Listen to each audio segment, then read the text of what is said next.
This is an issue that the public can easily understand. Misuse of taxpayer dollars. It was a seemingly routine transaction hidden away in the state checking account. April 24th, 2015, the New Mexico Treasury issues a $200,000 check to an Albuquerque law firm. What was it for? Well, that was a big, fat, expensive secret. In fact, the huge cash disbursement was part of a confidential deal orchestrated by high-level government officials during the Martinez administration. And because details of the six-figure payout were so politically explosive, attorneys agreed to keep the agreement under wraps until the end of Governor Martinez's term in office. Even today, 4 years later, the clandestine transaction is still shrouded in mystery. Following a News 13 public records request, New Mexico's Risk Management Office produced a file relating to the covert payment. Documents show after a state employee named Ruben Maynes, alleged to be the victim of workplace wrongdoing, he was paid $200,000 to settle the claim. But the Maynes case was not by the book. In fact, as settlements go, this one was unprecedented.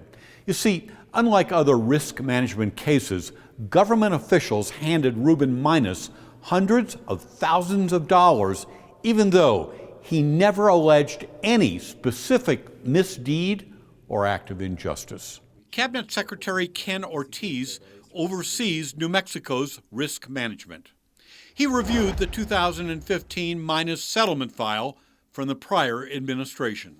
How unusual is it to not have any specific allegations in a risk management settlement file?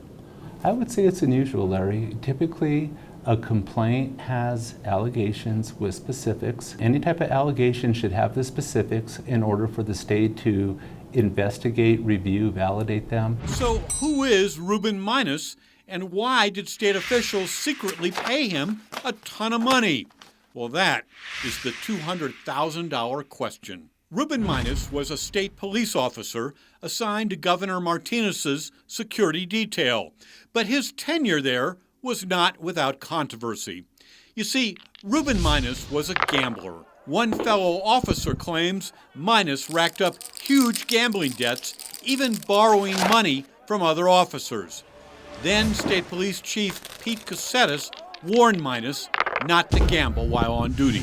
In July 2014, Maynes worked security for a Governor Martinez event at the Route 66 Hotel Casino.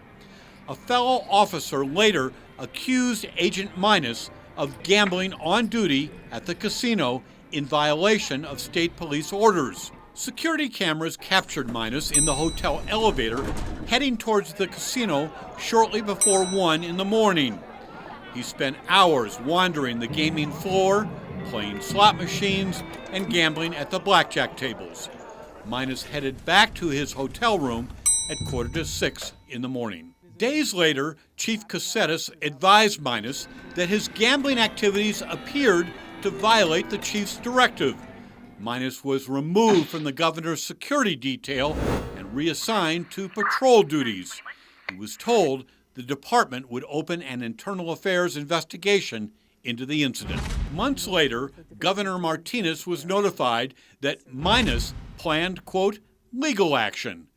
In a February 2015 letter, Albuquerque attorney Sam Bregman said, quote, we are in the process of investigating claims that Mr. Maynes has against the governor and New Mexico State Police for whistleblowing, harassment, and retaliation, unquote. Bregman did not provide any details or specific allegation of wrongdoing. In assessing the claim, a confidential memo from Risk Management's director to the governor's office stated, quote, I understand your strong beliefs that Maynes' claims are completely without merit and that the state would ultimately prevail at trial.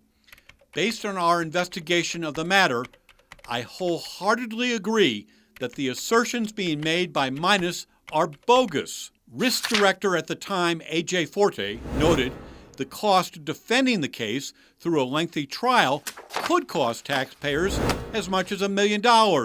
Even though the Maynes claim was deemed, quote, completely without merit on April 23rd, Ruben Maynes was handed a check for $200,000 on April 24th.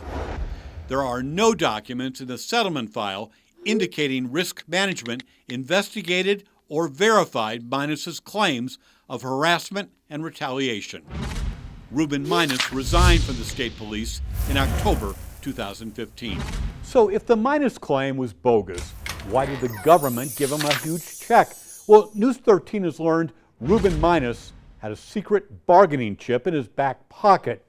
Confidential sources say the former state cop claimed to have explicit text messages on his cell phone he said were sent to him by Governor Martinez.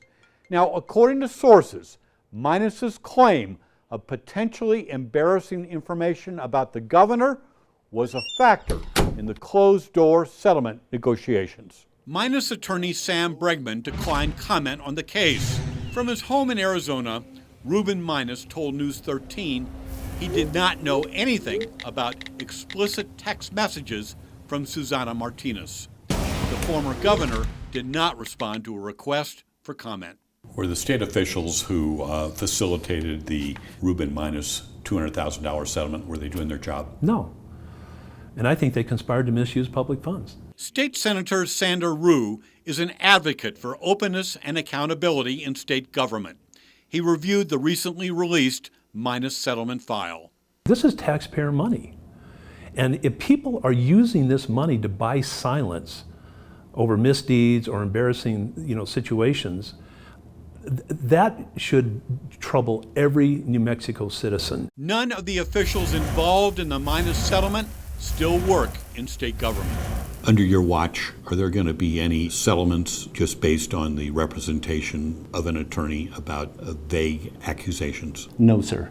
We're going to be requiring specific allegations so that way we can review them, we can validate them, we can investigate them if necessary in order to make the correct, informed decision of how to best handle this case. We got to send a message that this is not going to be tolerated. I would urge the Attorney General to immediately launch a complete and thorough investigation into these matters and to bring to justice those folks who have been found to conspire to misuse public funds and who violated the public trust. Larry Barker, KRQE, News 13.